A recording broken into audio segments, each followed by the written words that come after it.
Hello, hello, hello. Good evening, good afternoon, good morning, whatever time this may catch you. Welcome to Conversations with Graciously Me. And I know some of you are expecting Jamelia to be here. I am not Jamelia, but I am a Nyasha Tool Kings Douglas, and I am fitting in for Jamelia. We thought Jamelia needed a rest, so I would be here every third Thursday of the month to give Jamelia a rest and to host the show. Before I go into tonight's program, I just want to thank Jamelia for allowing me the opportunity to be here to take over her 900 plus ladies. And my aim is to encourage you, empower you, motivate you, and inspire you while I bring different guests to have different conversations with you. Hello, Jamelia. Thank you for being here. Tonight, for my first guest, I have a very, very special person. I have my bra friend. And if you know what a bra friend is, a bra friend is someone who holds you up like your bra holds up your boobies, ladies. And Rachel is not only my bra friend, but Rachel is from the same country that I'm from, Grenada. And Rachel is a mom of two amazing young men who I have the pleasure of knowing. She is also a senior probation officer. And on top of all of that, Rachel is a manifestation coach. She is CBT trained, NLP trained, and Rachel is also an advocate for women who have been through domestic violence and domestic abuse, either as adults or as children. And I felt it necessary to have Rachel on as my first guest because I know during this season, during this COVID season, a lot of you are stuck. You're forced to be stuck in the house with men who may be abusive, or children who may be abusive, or children are being stuck with, adults who are being abusive. So I thought it's important to bring on Rachel as my first guest tonight. So without further ado, I would bring in Miss Rachel Charles. Drum roll, everybody. Hello. Hello.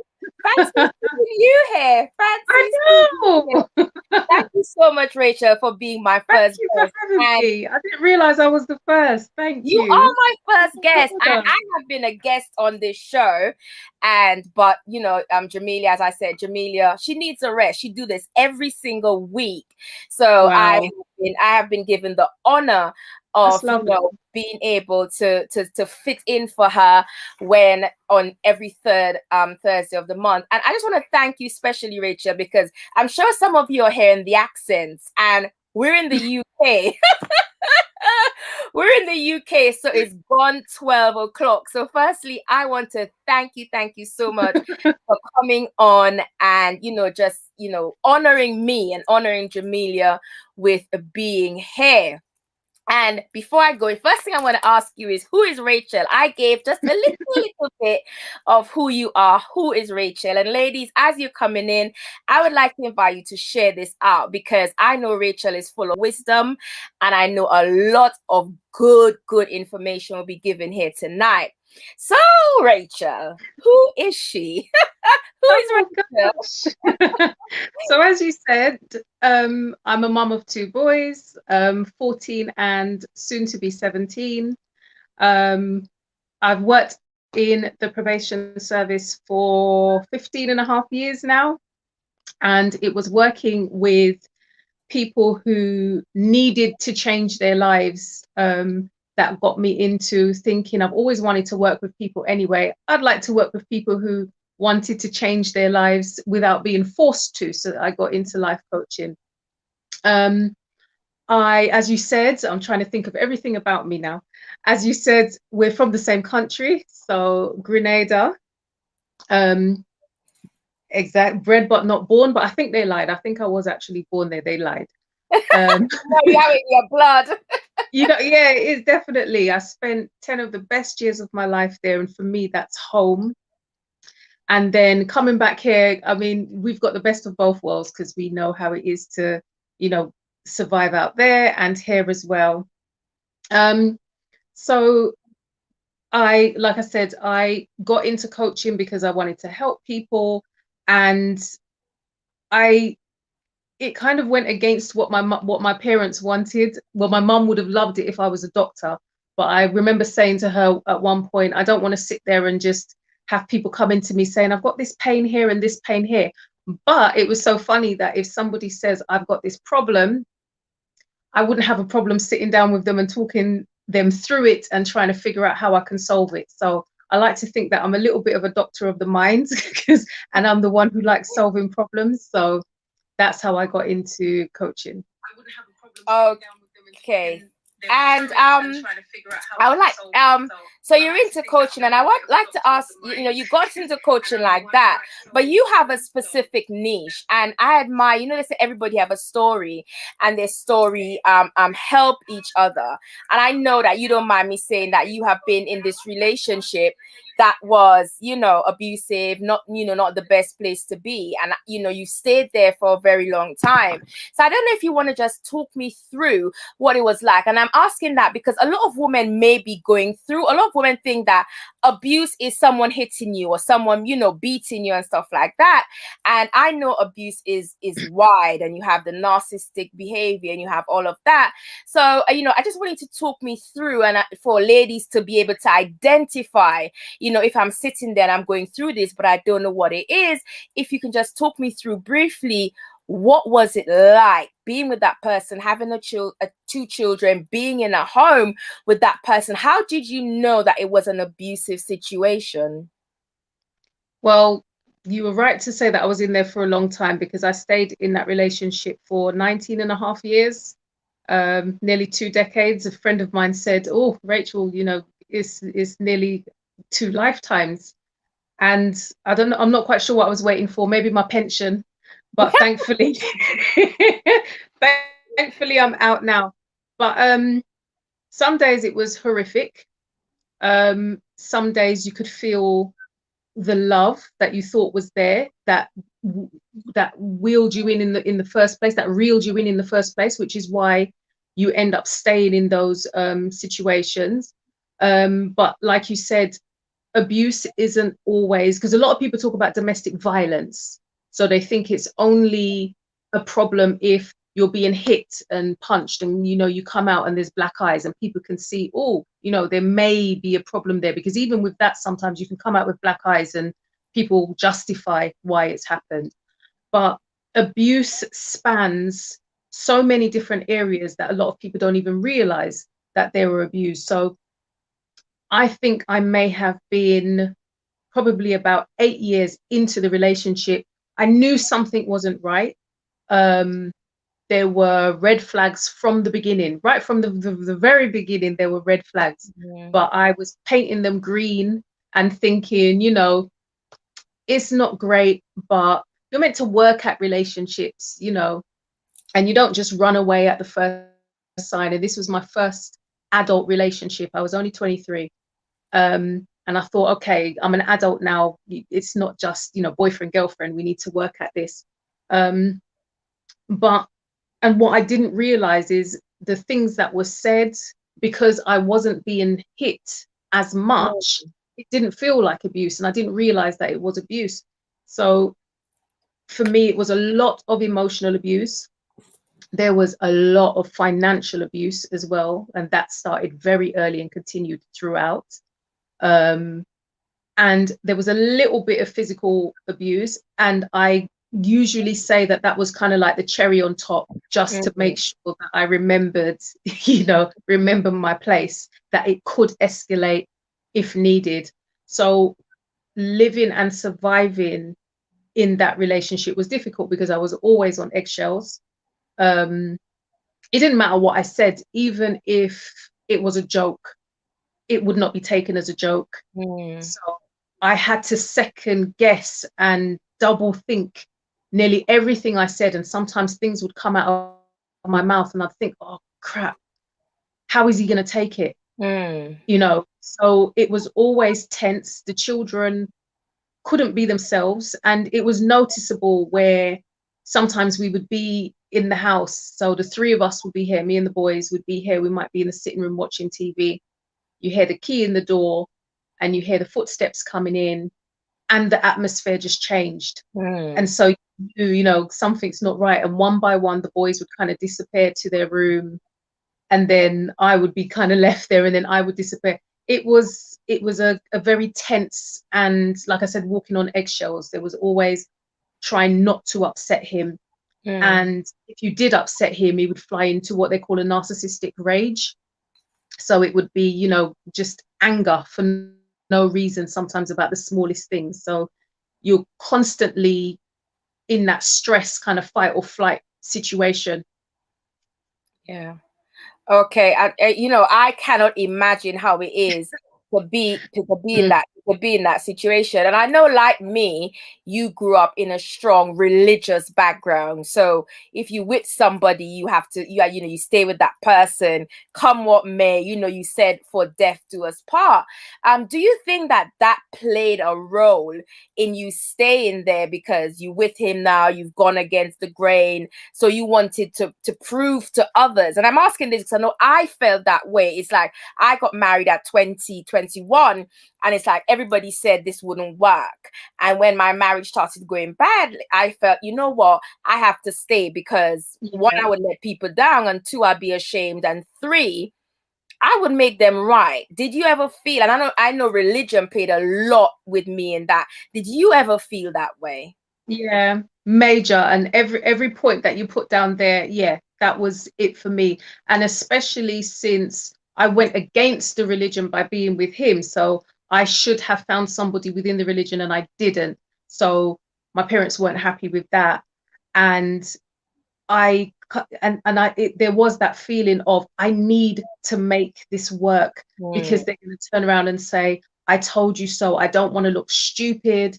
I've always made good decisions, so this has to work. And I spent so much time just trying to patch together something that was that should never have been together in the first place, just because I didn't want to have that shame out there. Yeah. I didn't want to feel embarrassed. And yeah, with my parents saying, you know, what are you doing? Why are you in this? I thought, no, and it wasn't even trying to prove them wrong. It was trying to prove myself right, that I was making the right decision. Yeah, I get that totally. Girl, after 19 years, what made you leave? What was the final straw? What did you say? That's it, I'm gone. Oh my Lord. Do you know what? There was, when I got to year 17, I'll tell you something funny. I got to year 17, and all during that time, I was in this thing thinking, I have no business being here. I need to get out. But I just could not see the way out. It was like I was in a dense forest, and I couldn't see the way out at all. And I remember year 17, I was at my brother's house, and I was in the kitchen with my sister-in-law, his wife. And she turned to the two of us and she said, oh, how long has it been? And I started calculating, and I was just like, oh, 17 years. And she was like, wow, it's been 17 years. And he was like, you know, the fake smile that everything's okay. My stomach was in knots, and I thought, 17 years. I thought, wow, I've gone past the so-called 7-year itch and all of this madness. What am I doing? And I do think when I got to like the end of year 18, coming into year 19, whenever we got to like New Year's Eve, I love the new year, because for me it's like starting afresh, rebirth, that kind of thing. But I also dread it, because I think it's not a proper rebirth, because I'm bringing in rubbish from the old year with me. Yep. But I entered year 19 thinking, I don't know what's going to happen. Well, that year, I entered that year thinking, I don't know what's going to happen, but it can't end with me feeling the way that I'm feeling now. And I didn't know if it was me walking or whatever. I used to pray that some woman would sweep him off his feet and he would fall in love, and I would be acting like I was sad. Yeah, I was practicing the tears. I would be acting like I was sad, packing his clothes, saying, really, really? But in reality, I'd be like, go, go, go. but I think there was something for me about not completing that cycle when I thought, oh my gosh, it's going to be 20 years. I thought I can't be here for 20 years. I thought, no way, no way. So it was around 19 and a half years. And I thought, no, that's it. And as well, I went through a very long period in that relationship thinking, I'm here already. I might as well die here. You know, why am I going to go and try and go through the whole thing again? I don't want anybody to come talk to me about, oh, you know, I can make your life better. I don't know who to trust. I don't know if I want to go through that again. Better the devil I know, you know. But that statement that went into my head is, well, I might, you know, this is it. I may as well die here. It kind of switched in my head, and I thought, I might die here. Yeah. I need to get out. Yeah. I need to get out. And yeah, it was when that switched, it was like, right, you got to get out somehow. Can't wait for him to walk out. You need to do it. Yeah. And sometimes you just need to think enough is enough. You get to that Yeah. enough, Yeah. is enough moment. Now, I know you've trained as a life coach, NLP trained and all of that. How do you use your experience of what you've been through to coach, to help other women? I think if I hadn't done that training, even whilst I was in the relationship, it would have been quite difficult for me because I used it on myself first. I knew I wanted to work with people.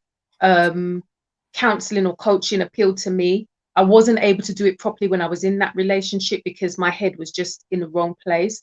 But I was able to use it by starting to retrain my own thoughts. So when I'm working with women, that mindset that keeps you stuck, whether it's in relationships, whether it's from growing businesses, whether it's from moving from one situation that you want to get to, that's where I start.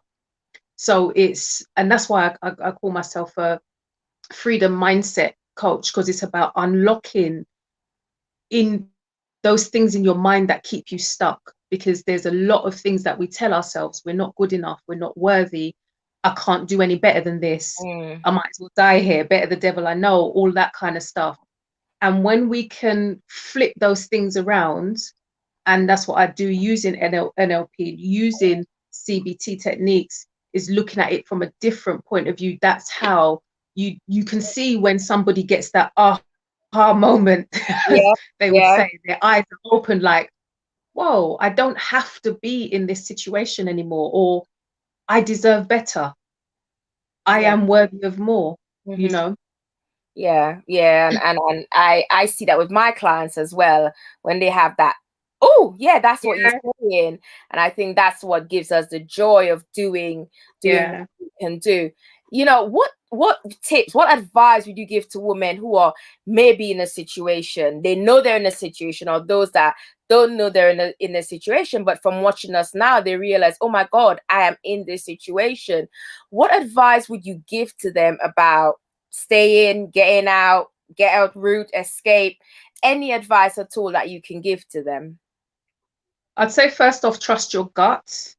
If something that you hear tonight resonates with you, we know when we're in situations that aren't right for us. We know when we're there. The problem is we get those feelings, and because they hurt so much, because they're painful, they make us feel ashamed, guilty, you know, embarrassed, we push them down. Trust your gut. If your gut is telling you that you are somewhere where you shouldn't be, trusted, it doesn't mean that all of a sudden now tomorrow morning you're going to wake up and run out. You need a plan. But at least, you know, when your brain has that information, you can't unknow it now. So now you know it, that you're in that place. One of the things that I did, and I keep telling people, is find somebody that you can confide in, not a mutual friend. Find somebody that you can trust, that you can confide in, that may be able to help you put a plan together, because you can't just run out there and think that you're going to, and because that's the reason why you're in this relationship anyway for so long, is because it's not that easy to walk out of. There may be financial constraints, emotionally you may be a little bit of a mess, there may be implications in your culture, or for the children that you're thinking of. So you have to have a plan, and find, apart from somebody who you can confide in, sometimes you also need that strength from somebody who's removed from the situation. Mhm. Find a coach, find a counselor, Mm. somebody who you can speak to, who doesn't know that person, that you can feel free in saying how you feel, because what keeps abuse happening and what keeps it alive is not talking about it. So a lot of the times we might tell our friends that we're not too happy, but we're not going to tell them everything. With a coach or a counselor, there's no reason for you to hide anything, because the only reason that they are there for is to help you. Mm.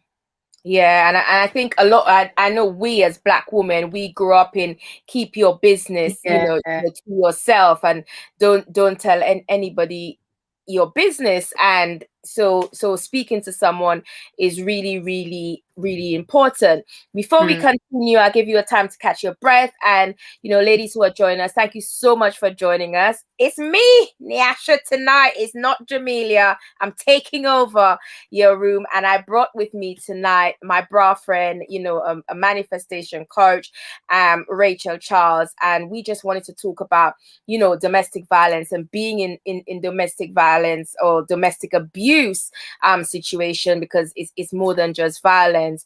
And we just wanted to give you tips and tricks and empower you and inspire you to leave, if you're in there, and to leave, because as you may or may not have heard, Rachel was there for 19 and a half years.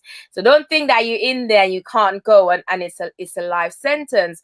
So something, Rachel, if they're with somebody and they what are some traits that woman could identify? Because sometimes you think that man love you, you've been with him since you was that age, and even though things are going wrong, you don't want to believe, or you're not aware of what narcissistic behavior is, what is abusive behavior, what all of that. What are some traits that you can look for and say, oh, this is what is happening to me? Because a lot of men are subtle. Let's get this wrong. They're subtle, and sometimes they do things and they make you think it's your fault we don't have money for this, it's your fault that I'm telling you this, is because you are this, I'm telling you that. So what are some traits that women can look at to say, maybe I'm in this situation? Mm. And what you said there about the them being subtle, they are clever. They are very, very clever. So you can be sleepwalking in an abusive relationship and have absolutely no idea. And the word narcissist, a lot of people are using it right now, and it's good because people are starting to identify what that is. If you're in a relationship and you feel that you are going crazy, I'll start with that one. You feel that you are going crazy, you feel you've said something to the person and they're saying, no, that's not what I said, and you know exactly that's what you said or that's what you heard. You feel, if you ever feel the need to start recording your conversations, yeah, that's called gaslighting, because Mhm. they are changing your, or altering your reality. That is one of the traits of a narcissist. If you are in a relationship, it's normal to get into a relationship, and the evenings that you would normally spend with your friends, now you're spending with your partner. There's nothing wrong with that. But if the time with your friends and family is getting so much so that you haven't seen them in months, and they say, where are you? You're not going to family functions. You could be, he could be using isolation techniques on you. If you've got somebody, you usually have a close relationship with your family, and all of a sudden he's saying, no, I don't want to go there, or why do you want to go there? They don't really care about you. I care about you. Why don't you want to spend the time with me? You are more than likely being isolated away. And that is one of the techniques that they use, because if you are away from friends and family, they can't see what's happening, and you're not going to tell them what's going on, and they can literally abuse you in private as much as they want. Narcissists, one of the way to identify them, the world revolves around them. They are always right. They make the rules and you have to abide by the rules. And if they decide to change the rules, they can, and you just have to keep up. And if they change the rules, you can't call it out. You just have to go along with it. So Yeah. no, and it comes down to, you know, places you want to go, things you want to do. They are always in charge. So if you feel as if you're in a relationship and you don't have the power to make choices, you've got to a situation where you don't even know what you want to eat when you go to a restaurant. I mean, I'm talking extremes here, but I mean, that happened to me. It was like somebody would ask me, what do you want for your birthday? I ain't got a clue what I want. And there was times it's, why do I eat that? I don't really like, you know, I like this. And I would be in situations where we would go out as a family and he's deciding that he's ordering for everyone around the table. I mean, I resisted that, but they're thinking, who told you I want to eat that? You know, but in his mind, he knows best.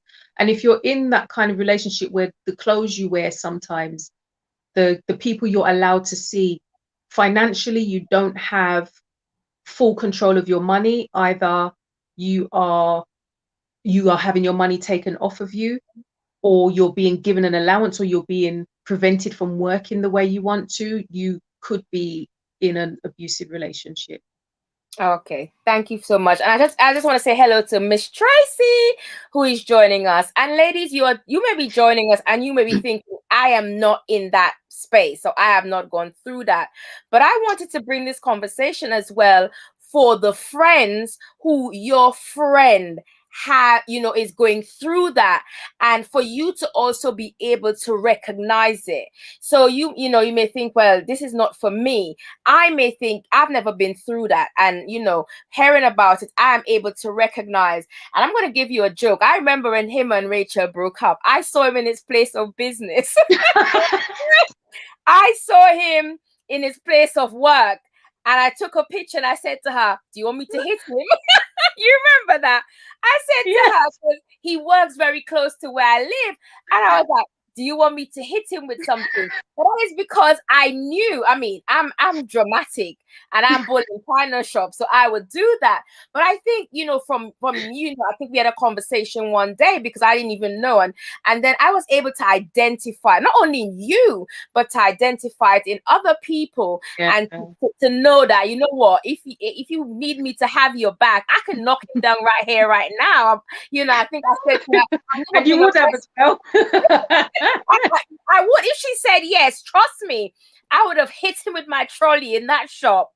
I think I said, I've never been arrested before I would get off, or something stupid like that. And it's just, I mean, that's extreme, but it's just so that you have the backing and the support. And even though it was a bit funny, and I hope that, you felt, you know what, I know she's got my back. Because I know she's crazy enough that she would knock him down if I ask her to. And Kimberly asked a question: was your husband surprised when you asked for a divorce? Yes, but and let me say, we were not married. Sorry. So I've taken divorce as saying relationship ended. So I just want to clarify that we weren't married. So that, again, you can understand how that went down with my parents being in this relationship for so long. I think he was surprised because I don't think he thought I had the strength to do it. Yeah. And I remember him saying to me, why now, after all of this time? Why have you done it? But I think, he just thought that I would have just rode until it went off. But my thing, when he did say that to me, I said, it hasn't been working for so long. So what did you think was actually going to happen? So I think the surprise was more of, oh my gosh, she's actually done it.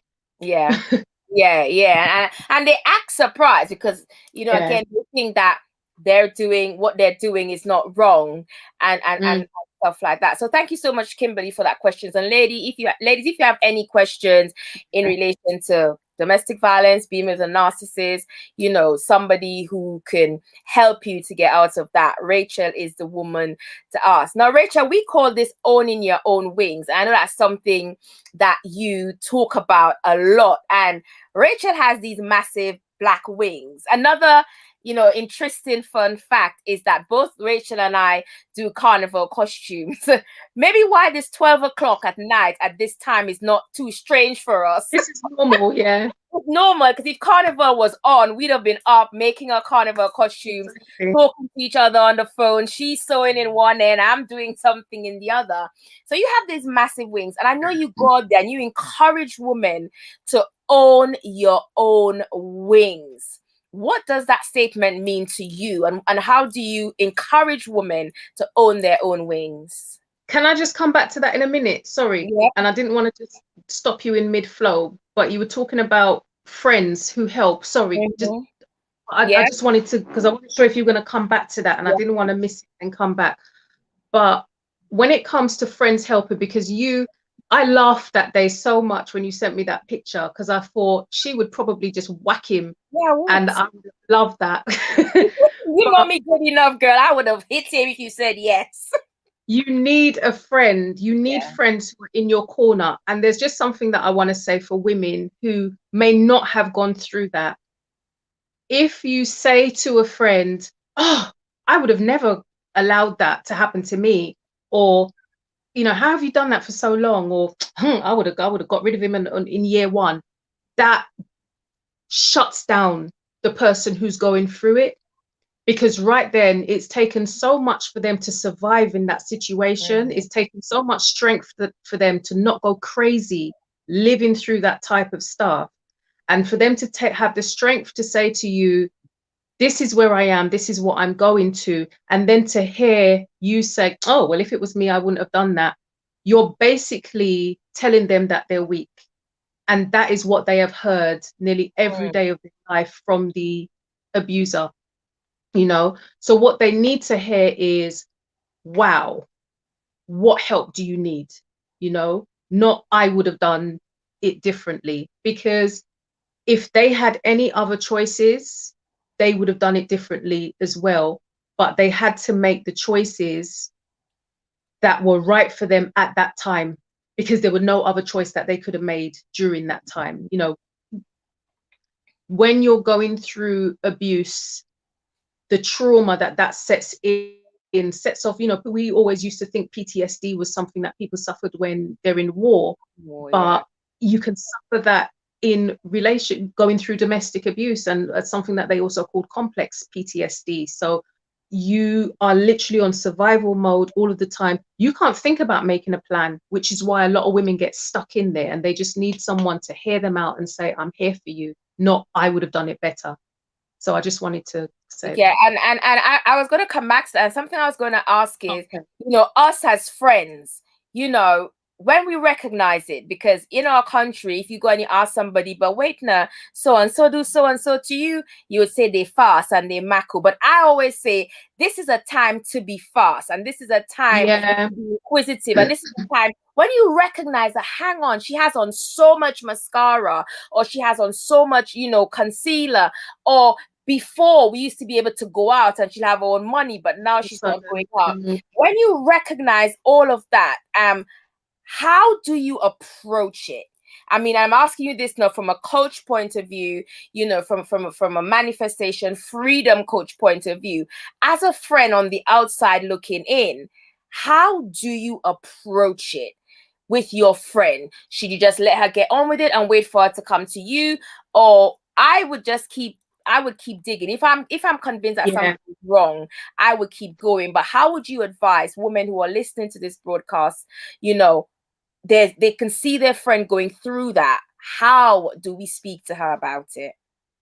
If you have that relationship where you speak on a level and you're very close, dig at it, but not in that way of, oh, I know something's going on. Just, are you okay? I've noticed this.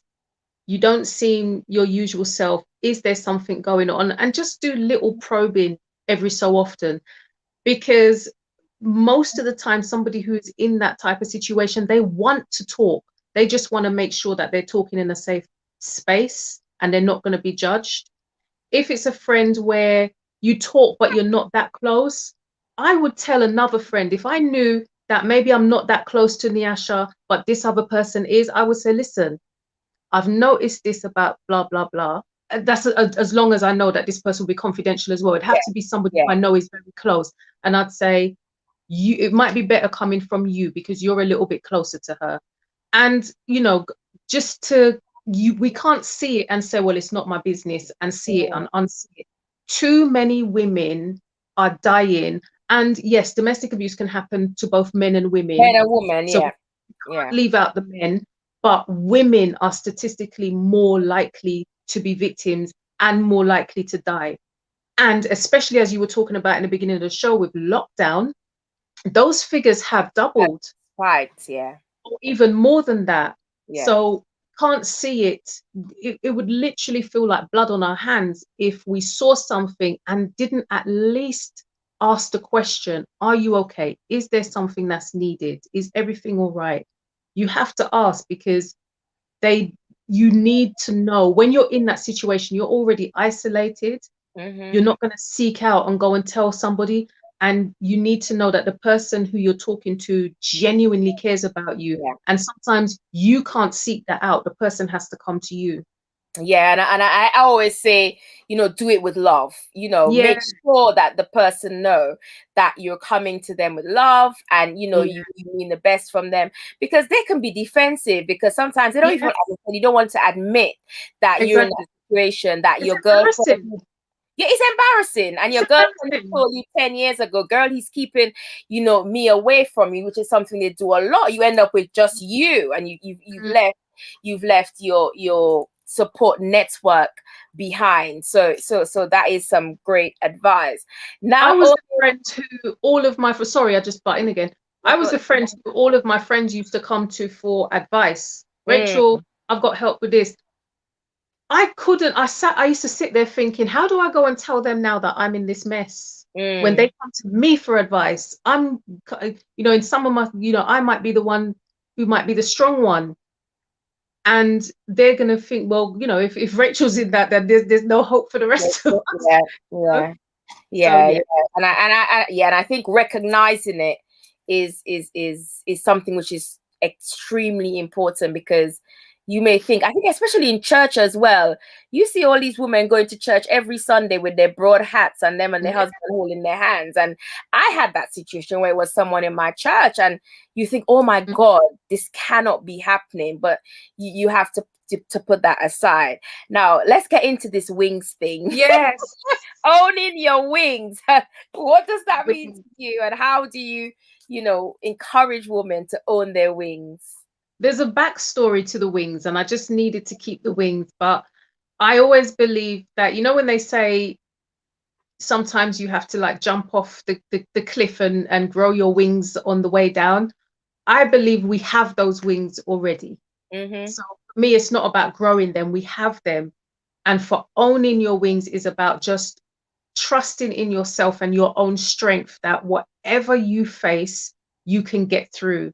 So for me, the wings is, like I said, it's owning your space, believing that you can get through everything, and starting to move away from all of those constraints and restrictions that are put on your life. There was, religion for me when I was growing up. There was the abuse in the relationship.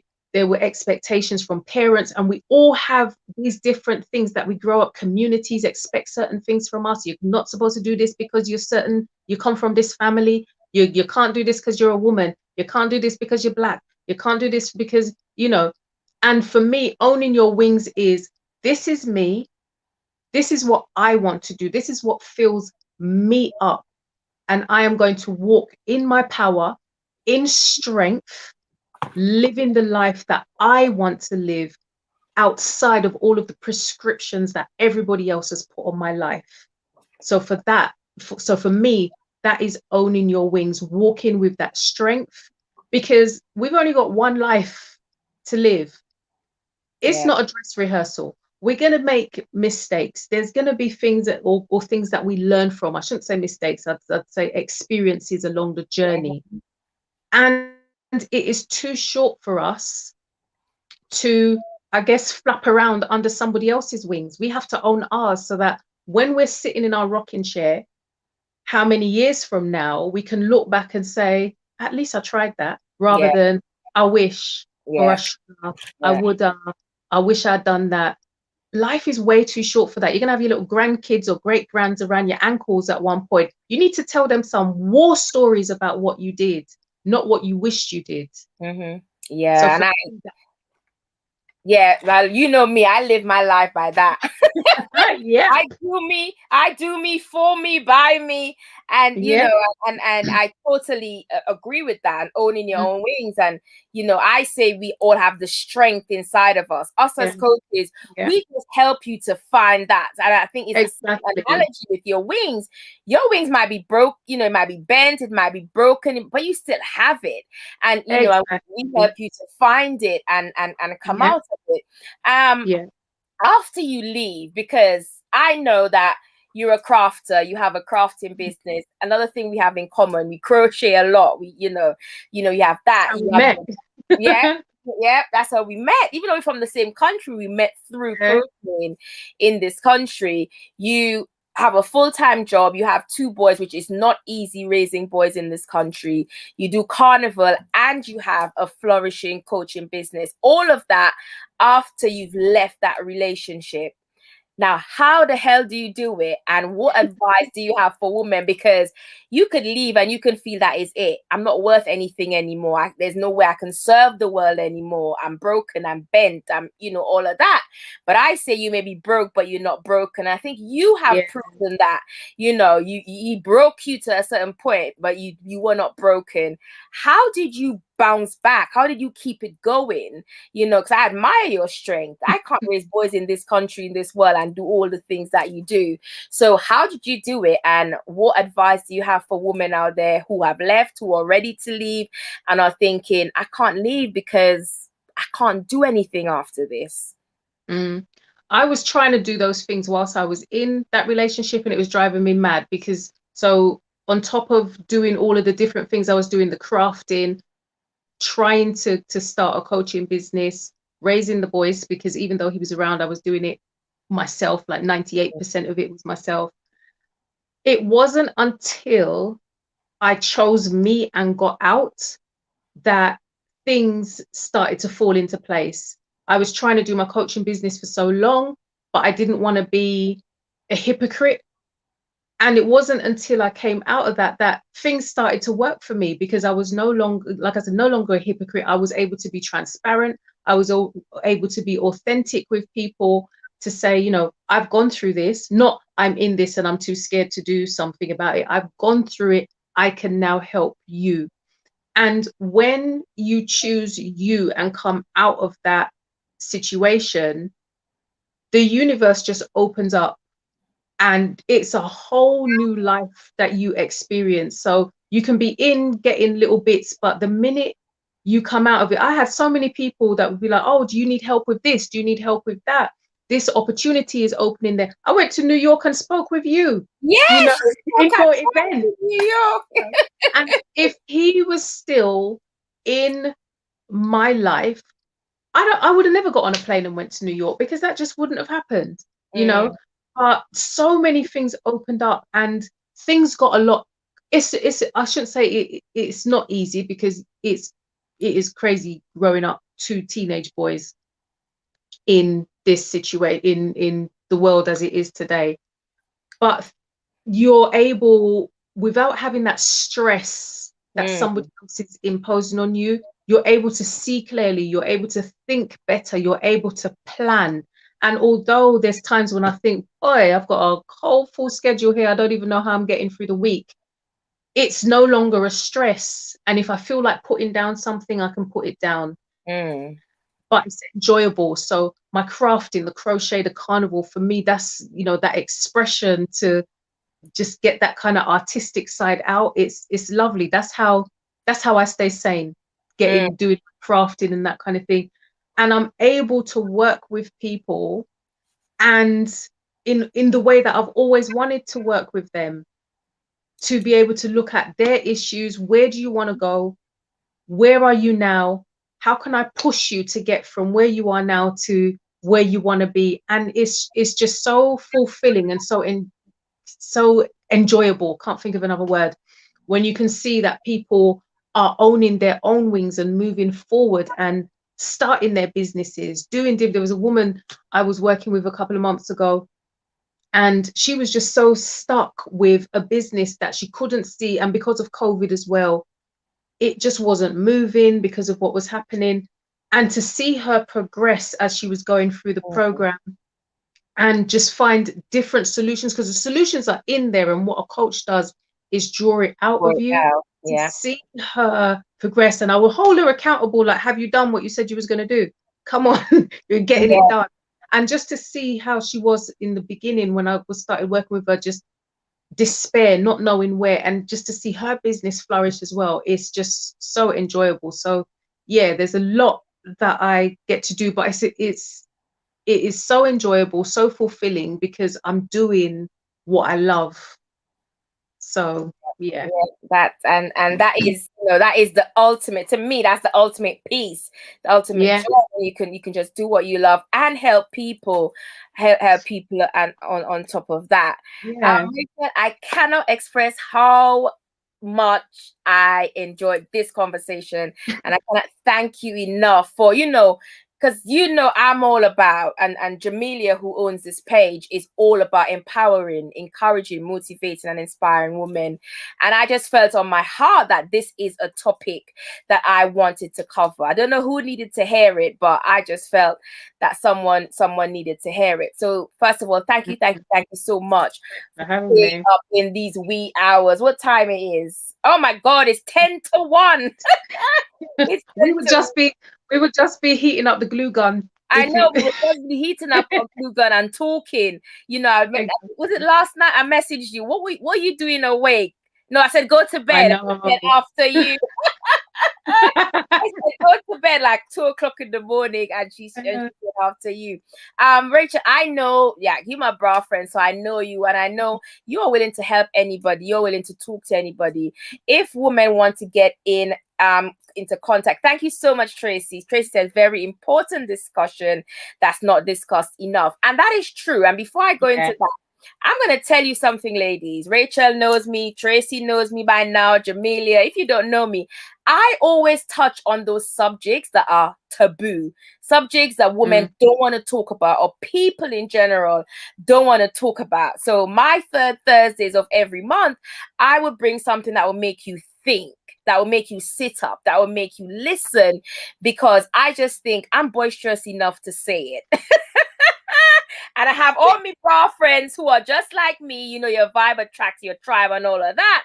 So I have all my bra friends who are just like me. That's why I could have just called upon Rachel, because I just think out of 907 women in this group, somebody need to hear this. Somebody need to sit down. And that leads me into, how can women get into contact with you? If they have a question, they want you to help them, you know, something you didn't say tonight that, you know, they might have been too ashamed to mention in the group because people know them in the group.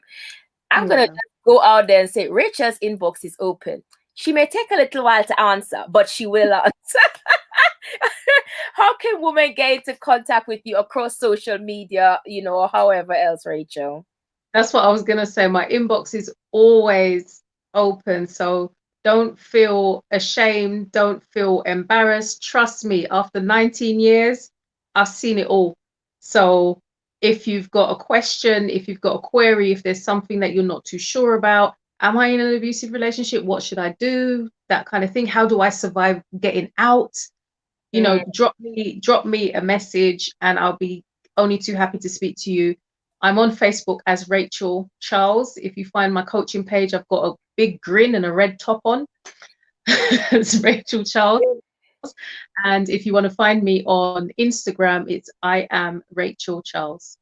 Okay, thank you, Rachel. Ladies, don't go yet.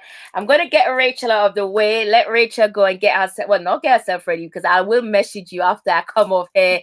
But I just have some housekeeping matters. So once again, thank you for joining me. Thank you for being informative. Thank you for honoring my request to be on here, and thank you for staying up so late.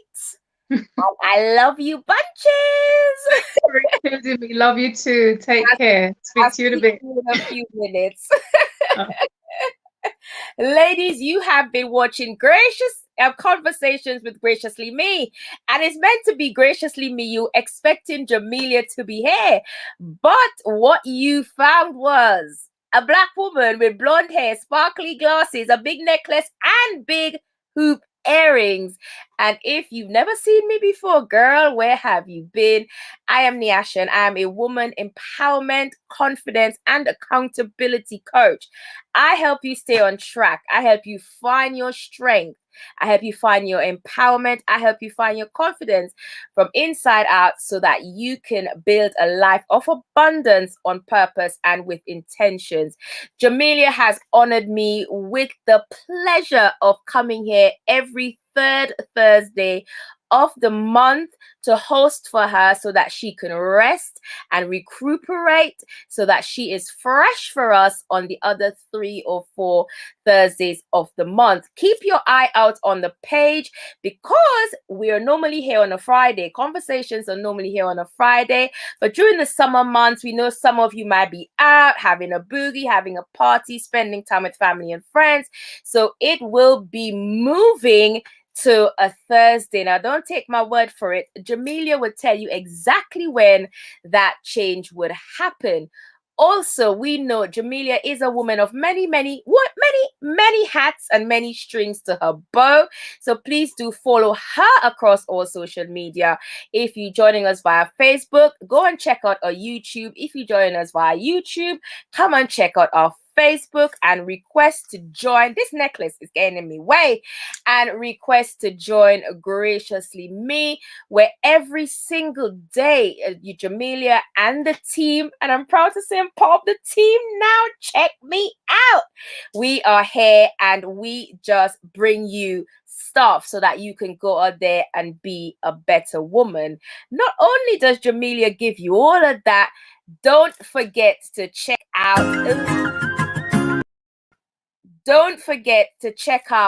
the boutique. Tonight's show is sponsored by Graciously Me Boutique, www.shopgraciouslyme.com. She has some beautiful bold t-shirts, earrings, some lipsticks, and all sorts of things that Jamelia has on there for us.